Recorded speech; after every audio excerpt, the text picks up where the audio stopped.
Carrano, Patrício Pitbull. Patrício Pitbull tá com a corda no pescoço, né? Estreou contra o quarto do ranking, se eu não me engano, era a posição do Pantera. Bateu na trave, perdeu os 3 rounds. E agora vai pegar o 14º, que é do mesmo top físico, né? Um cara que não é... Pantera diferente, né? Grande, chutador e tudo mais. Dan Ige é mais ou menos a mesma altura, a mesma envergadura. Esperando você falar Dan Ige pra falar quem. E vai trocar mão com ele. É o jogo que o Patrício Pitbull costuma dominar na distância, que ele bota o karatê, outros elementos da luta aí. Mas o Dan Ige é bem mais jovem e é duro também.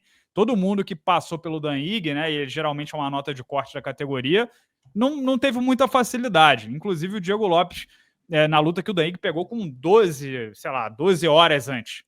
E aí? Patrício Pitbull com 38 anos. Ainda dá? Cara, eu acho que essa é uma luta daquelas de... assim, divisão mesmo de águas, um divisor de águas pro Patrício. Essa derrota na estreia do UFC, ela foi muito dolorosa, porque se imaginava... o Patrício, a gente sabe, né, não é novidade para ninguém, você fala isso com ele, inclusive ele vai te falar que ele chegou no UFC mais tarde do que deveria.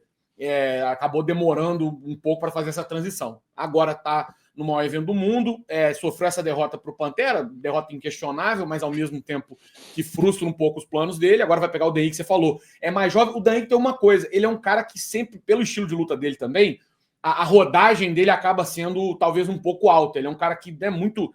aceita a porrada franca, enfim, meio amalucado e pega a luta em cima da hora, não tá nem aí.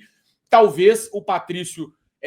com a experiência que tem e aquele estilo dele um pouco mais estudado e técnico, ele consiga levar a vantagem diante do Dan Ige e se manter, quem sabe até sonhar de novo em chegar lá em cima. Mas eu acho uma luta muito difícil, como já qualquer luta vai ser, inclusive, eles não vão dar luta fácil pro Patrício, mas que vai definir muito o futuro dele, cara. Me preocupa, assim, por exemplo, uma segunda derrota consecutiva, o que isso vai querer dizer, sabe, assim, pro Patrício em termos de carreira. Eu não consigo imaginar depois de um segundo revés consecutivo, com essa idade, já chegando assim, já chega um lutador um pouco caro, o que vai dar para arrumar para ele ali.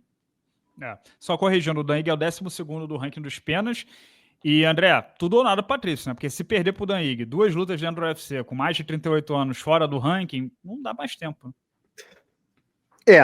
Não dá. Eu acho que, mesmo se ele perder, ele ainda vai ter uma outra oportunidade. Mas eu acho que. Não, mandar embora acho que não vai ser também, não, verdade. Mas vai pegar aqueles garotões que estão voando ali para fazer o nome. Mas aí qualquer sonho. Assim, de verdade, eu acho que mesmo se ele passar pelo Dan Ige, eu tenho minhas dúvidas se o Patrício ainda tem tempo para ser campeão. Concordo. Dessa divisão. Talento ele tem, mas eu concordo. Eu acho que ele já chegou num ponto que ele tá numa categoria, cara, que tem uns monstrinhos ali. Pô, tem Diego Lopes, tem Jean Silva, tem Volkanovski, sabe? Tem uns caras muito monstros ali nessa divisão que ainda estão com um nível de competição muito alto e nem chegaram no auge ainda alguns. Então eu acho que é um nome para ficar ali no top 10, top 5 da divisão. Pode ser, pode chegar. Aaron Pico. Tem mais gente aí, né? Pantera, exato. O Arnold Allen. Pantera, né? E já perdeu. Exato. Acho que aquela luta contra o Pantera disse muito, assim, das pretensões, assim, até onde pode chegar o Patrício. Um lutador exuberante. Eu não duvido pelo potencial que tem, pela história, mas eu acho difícil. Não duvido, mas acho difícil. Repito. Mas é um cara que, claro que a gente quer ver lutando e vencendo e prosperando. Quem sabe, né? Acho difícil, mas vamos ver. Bom, falando em situação difícil, dificílima talvez, mas é impressionante, né? A gente já falou isso várias vezes aqui no podcast. Paulo Borrachinha, não importa a sequência, quão ruim é a sequência, ele é co-main event de pay-per-view da despedida do Dustin Poirier, que se bobear fora o John Jones é a maior estrela americana do MMA. Ou tô maluco? Hoje em dia, sem Nate Diaz, sem John Jones, tem alguma maior estrela americana do que o Dustin Poirier? Não me vem na cabeça que alguém que possa atrair mais atenção. Tanto que ele é o lado A na cidade dele, no pay-per-view de despedida. É um cara que foi exposto a Conor McGregor por 3 lutas Agora, e tudo mais. Só uma observação rápida é o seguinte: o UFC também enrolou os dados com esse evento, filho. Porque se dá um merdelê nessa luta principal, não é nem virar Fight Night, não. Vou ter que cancelar tudo, devolver, mandar os voltar a galera pra casa. Eles correram um risco. O Dustin Poirier deve estar treinando dentro do negócio de redoma de diamante mesmo. Pois é. Bom, e Paulo Borrachinha vem de 4 derrotas nas últimas 5 lutas, né? Perdeu pro Robert Whittaker e pro Sean Strickland. A última vitória dele foi sobre o Luke Rockhold em 2022, que também não foi uma vitória assim, nossa, que onda que ele tirou. Com ele esfregando a cara de sangue dele. Terminou ele por baixo, levando jorrada de sangue do Luke Rockhold. E assim, o Borrachinha não tem nenhuma vitória sobre alguém que esteja no ranking, não é no ranking, no plantel do UFC. Chega muito pressionado. Ele deu uma entrevista pro João do Boteco, nosso repórter, e assim, ficou bem claro que ele sentiu as últimas derrotas, isso afetou a frequência ainda mais, ele voltar da confiança e tudo mais. Então é um Borrachinha que precisa vencer desesperadamente, porque custa caro, é o que o Walter estava falando. Ele tem nome, mas ele custa caro, então a empresa vai exigir mais dele também. 4 derrotas em 5 lutas, custa caro. Come evento de pay-per-view. E um adversário que é um pesadelo, né? O Roman Kopylov é um striker da primeira prateleira para o MMA, vem de um nocaute sobre o Chris Curtis, venceu o Cezinha Almeida, né, malandreando ali, botando para baixo e tudo mais, mas é um cara que vem de 6 vitórias e 1 derrota no UFC, só perdeu para o Anthony Hernandes via submission. É uma luta muito complicada para o Borrachinha, ainda mais se ele se limitar a ser striker, né? Se ele não usar nenhum outro fator do jogo dele de MMA. André Azevedo, você mostrou, assim, não estou querendo botar palavras na sua boca, mas você mostrou um certo, talvez, vou dizer, um pessimismo em relação ao Patrício. E o Borrachinha? Então, cara, vamos lá. O Borrachinha é muito criticado, né? É um cara que é aquele que ou você ama ou você odeia, divide muitas opiniões, mas vamos lá, ele perdeu 4 lutas na carreira. Cara, ele perdeu para 3 ex-campeões, né? Whittaker, Strickland e Adesanya. E pro Vettori, naquela luta que ele não teve problema de bater o peso, lutaram num peso combinado, na categoria de cima, e foi na decisão unânime. Assim, essa é a minha opinião, cada um vai fazer da carreira o que quer, mas, porra, pra mim, olhando pro Borrachinha, pro tamanho dele, cara, pro tempo, mesma coisa do Johnny Walker, né? Teria subido de peso já há mais tempo, na minha visão. Bom, cara, mas eu vou te falar que eu já não acho o Borrachinha grande o suficiente. Tipo assim, ele é grande para peso médio. Não, veja bem, eu não tô dizendo, mas ele chegou a lutar de 7-7 antes. Pois é. Pô, tu vai lutar. Assim, não tô dizendo que não dá, não. Às vezes dá pé no 9-3, saca? Sim. Mas eu não sei. O problema é a envergadura. Ele tem braço curto, ele é muito pesado, mas ele não tem o frame, a moldura, né? Sim. Eu tô falando sem conhecer também como é a fisiologia dele. Eu não conheço muito bem o Borrachinho, os treinos, né? Eu falo uma impressão assim. Não, tá? Ele já falou, João, deu entrevista. Eu sei. E ele nunca deixou de bater o peso. Quer dizer, teve aquele lance com o Vettori lá que ele teve problema com o peso e tudo.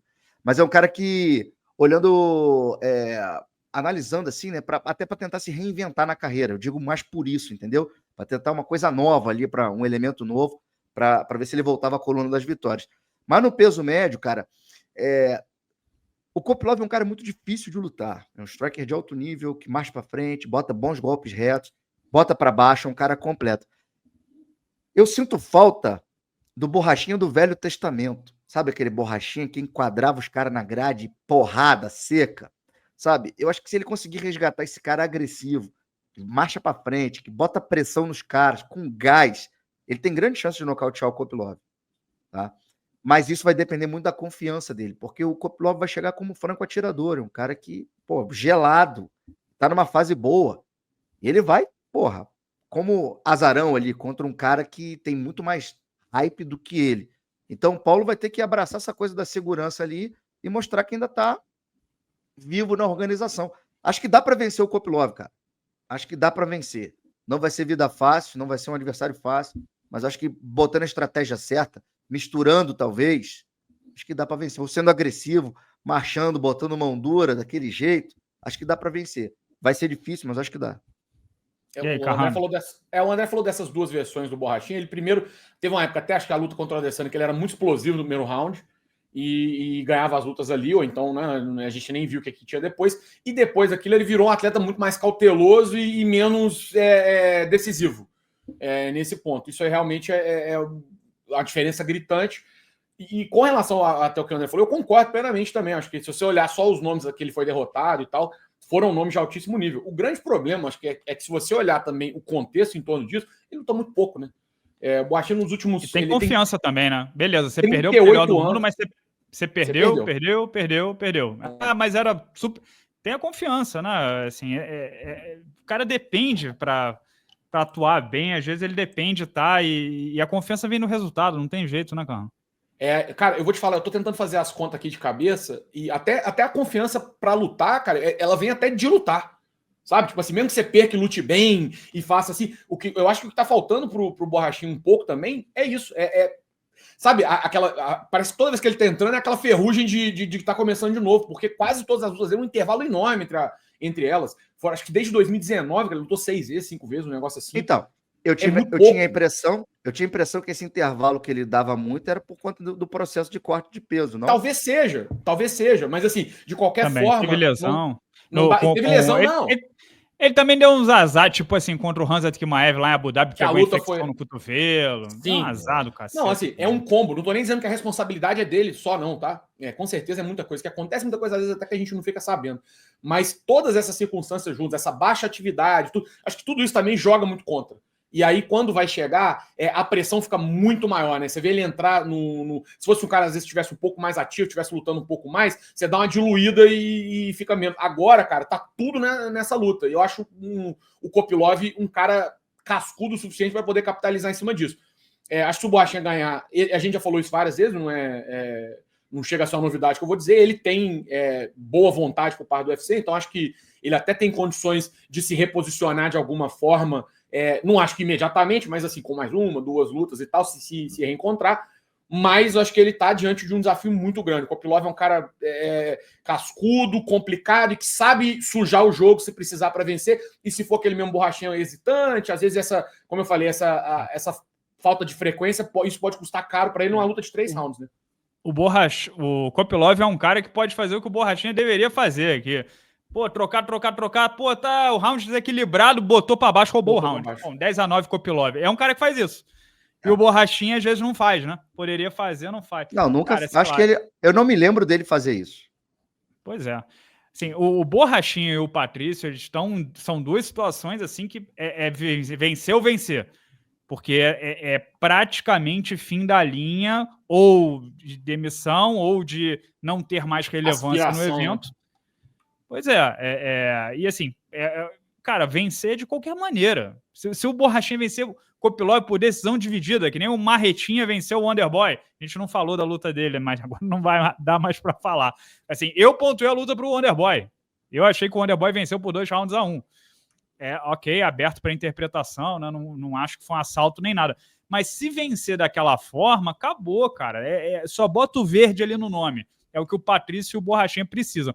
E para isso é tudo que tiver, todas as armas, todas as formas. E se você, não, eu quero ser empolgante, às vezes, né? Tipo, nem sempre ele vai botar o cara na grade e vai metralhar. Depende do estilo do adversário. Depende. O Kopilov é um striker de alto nível. Às vezes a movimentação do cara não vai permitir que o Borrachinha faça isso. Dá para vencer como? É single leg? É puxar pra chave de... Sei lá, bicho. Tem que vencer.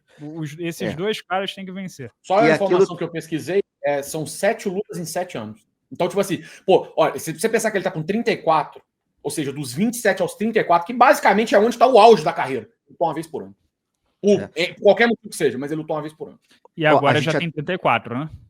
A gente já teve opinião aqui do lutador profissional do UFC, o Walter, que é aquela coisa de você surpreender o seu adversário. Tipo, o Johnny botar o chinês para baixo, porque sabe que em pé é embaçado. É o que ele fez, meteu direto lá no Indiechuco. Cara, se o Borrachinha... Com certeza o Kopilov tá lá estudando o jogo do Borrachinha, viu todas as lutas dele, box. Não tem uma queda. Chute, entendeu? Então, cara... Ele não vai me botar para baixo. Vou treinar em pé aqui, botar ele para baixo. Se o Borrachinha chega com com a sapatilha de wrestling calçado ali, já tirando queda no início. Não, e não é com falta isso bem de estimulado, recurso, né? Pode ser um Pô, o caminho. irmão dele é bom pra brabíssimo. Treina Bom com, jiu-jitsu. com os capreguiços. Só tem gente boa lá na galera que treina na academia do irmão dele também. Então, tipo assim, ele tem não é como se fosse pô, sei lá, o Conor McGregor tendo que atirar double leg. Conor McGregor wrestler, entendeu? Não é isso não, mas tá falando de um cara que inclusive começou. É a base. É a base dele. Não é o caso do Patrício. Patrício, se tiver que botar para baixo o Dan Higg, ele vai botar para baixo o Dan Higg, podem ter certeza absoluta. Não existe esse pensamento. Mas enfim,